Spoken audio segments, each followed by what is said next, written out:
Marquées ces dernières années par la méfiance, les sanctions et un dialogue rompu, les relations entre les États-Unis et le Mali semblent amorcer un tournant. En début février, la visite de Nick Shaker, chef du Bureau des affaires africaines de l'administration Trump, à Bamako, illustre ce possible dégel diplomatique. Washington cherche désormais à renouer le contact avec les autorités de transition, ouvrant la porte à un dialogue renouvelé après plusieurs années de tension. Mais qu'est-ce qui justifie ce changement de paradigme des États-Unis? Ce changement de ton cache-t-il une réelle volonté de partenariat égal ou s'agit-il d'une stratégie américaine pour reprendre pied face à la concurrence croissante d'autres puissances en Afrique de l'Ouest? Entre enjeux géopolitiques, rivalité régionale et redéfinition des alliances, le Mali se retrouve au centre d'un jeu complexe qui aura des répercussions dans le reste de l'Alliance des États du Sahel. Dans cette vidéo, nous analysons les motivations et les implications de ce rapprochement stratégique.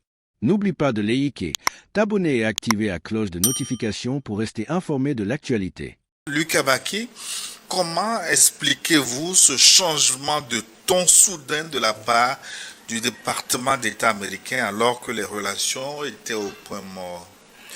Non, mais je pense qu'on peut, en observant un peu le contexte géopolitique africain, se dire qu'il y a au moins 2 ou 3 raisons, tout simplement. La première, qui est vraiment fondamentale, c'est l'intransigeance des autorités maliennes.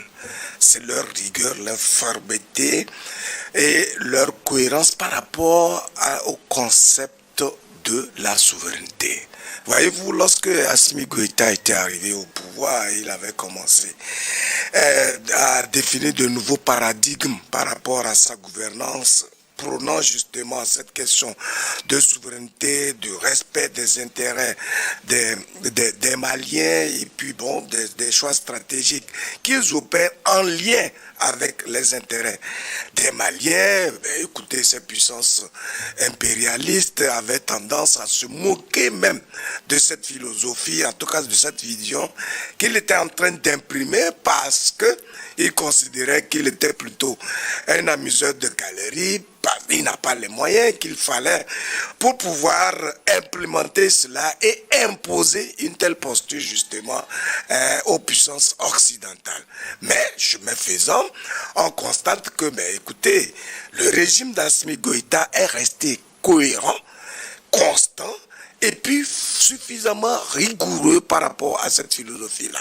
Et donc, du coup, ces impérialistes qui croyaient que, écoutez, Assimi Goïta et son régime allaient vivre les mêmes réalités que celles-là que les régimes des années 60 avaient résolu. Parce qu'au départ, lorsque vous initiez une telle politique, soit vous êtes assassiné, soit votre régime est tout à fait renversé. Mais il se trouve que, vu les réalités d'aujourd'hui, Assimi Goïta a réussi le pari, non seulement donc d'ancrer donc cette philosophie-là et d'en faire vraiment une vraie vision qu'il implémente à travers les choix stratégiques et politiques qu'il opère, mais il a réussi à travers sa vision à faire même amplifier cela, notamment au Burkina Faso, au Niger, etc. Et donc, ça devient un système de gouvernance qui est une réalité irréfutable dans la réalité géopolitique actuelle.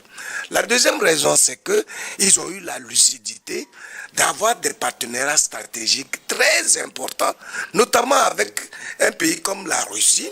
La troisième raison, c'est la subtilité diplomatique qu'a adopté, bien sûr, le Bamako en mobilisant les consciences. Voyez-vous, ils n'ont pas mobilisé que les consciences au niveau du Mali et de l'AES, mais ils ont mobilisé les consciences au plan international, y compris l'opinion dans les pays occidentaux en question. Et donc, ça devient une source de pression pour ces puissances qui jouaient au Djombri, qui jouaient au Caïd. Ils comprennent que, mais attention, si nous commençons à avoir des problèmes internes chez nous, parce que justement nous avons perdu de la marge et de l'espace dans ces pays-là, on risque d'avoir une fermentation interne qui va nous créer des problèmes. Et donc, il vaut mieux continuer par composer avec eux de sorte qu'on puisse avoir une petite marge qui nous permette justement d'avoir les ressources permettant d'alimenter notre économie. Mais donc ce dialogue avec le Mali est-il la porte d'entrée pour une normalisation avec l'ensemble de la Confédération des États du Sahel, puisqu'il reste le Burkina Faso et le Niger? Oui, bien sûr, puisque le Mali, c'est le pionnier de cette nouvelle politique, de cette nouvelle vision souverainiste qui défend farouchement les intérêts de la nation. Je pense que si les États-Unis se montrent sincères dans la collaboration, évidemment, ils peuvent composer avec tout l'ensemble des pays de l'AES, d'autant plus que ces pays-là ont aussi besoin, en tout cas, de la technologie, des équipements, des moyens pour lutter contre les défis majeurs qui se présentent à ces pays-là, notamment la question du terrorisme, etc.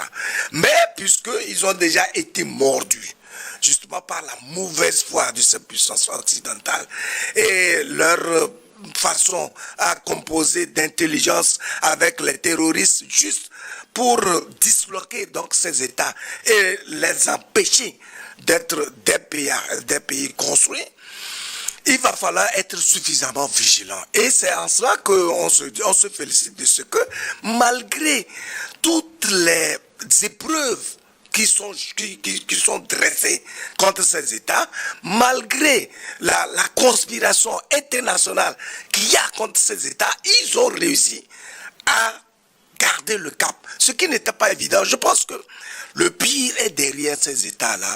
Il va falloir rester constant sans jamais se laisser distraire par les beaux discours éventuels qui leur seront servis et qu'on croirait que, écoutez, ces gens-là ont été convertis. Ils ne se convertiront jamais. La seule chose qui leur importe, c'est la possibilité pour eux d'avoir accès aux ressources. Et donc, ces ressources-là, il faut les gérer, il faut les donner sur la base des partenariats qui profitent fondamentalement au peuple du Mali, en tout cas et de l'ensemble de l'AES. Ce rapprochement entre Washington et Bamako pourrait marquer un tournant dans les relations diplomatiques. Mais la question reste ouverte. S'agit-il d'une réelle volonté de partenariat équilibré ou d'une stratégie pour contrer la perte d'influence occidentale en Afrique de l'Ouest? Entre enjeux géopolitiques, rivalité régionale et redéfinition des alliances, le Mali se retrouve aujourd'hui au centre d'un jeu complexe où chaque mouvement compte. Pour les États-Unis, renouer le dialogue peut être autant un geste politique qu'une manière de sécuriser leurs intérêts stratégiques dans la région. Pour le Mali, c'est une opportunité de réaffirmer son rôle et d'explorer de nouvelles coopérations. Cette vidéo visait à décrypter ces enjeux et à donner un éclairage sur les motivations de chaque acteur. N'hésite pas à partager tes impressions dans les commentaires et à bientôt pour un nouveau débrief de l'actualité africaine.